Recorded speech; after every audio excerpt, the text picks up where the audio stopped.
Saint-Valentin, le jour de Saint-Valentin, le diable se réjouit le plus parce que le diable Lucifer aime beaucoup plus le sexe.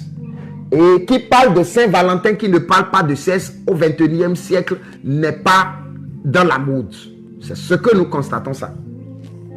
Saint-Valentin, le professeur fait sortir l'élève de l'hôtel, dans des bars, dans des restaurants, dans des chambres de passage, ainsi de suite.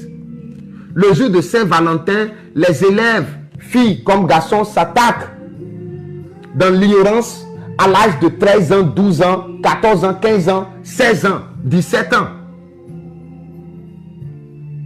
Dans l'immaturité, s'attaquent, les deux vont au cesse, ça devient autre chose. Les parents renvoient des filles. Les parents renvoient. Il y a beaucoup d'hommes que nous connaissons dont les parents ont cessé de sponsoriser leurs études parce que à l'école, ils ne se sont pas concentrés. Ils ont fait quoi? Ils sont partis engrosser une femme, enceinter une femme.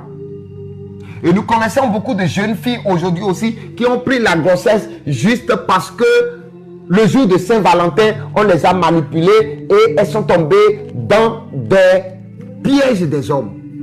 Et il y a la grossesse. Un parent qui a subventionné ou qui a soutenu les responsabilités de l'école, de sa fille, de CI, jusqu'à une classe donnée, et qui espère que cette fille soit une fille de référence dans sa famille, dans sa maison. Mais la fille maintenant va ouvrir ses deux jambes à un jeune homme qui l'a promis des cadeaux le jour de Saint-Valentin et dégâts. Bonjour les dégâts. L'étude s'arrête comme ça. Oui, certaines filles trimballent également la grossesse dans le milieu scolaire, mais est-ce que c'est ce qui est bon? Est-ce que c'est ce qui peut permettre à une fille réellement de donner de bons résultats? Nous devons parler de ça. La Bible, en tant que chrétien, la Bible nous demande de ne pas nous mêler, de sortir du milieu du monde, parce que tout ce qui appartient au monde vient du diable, ça ne vient pas de Dieu.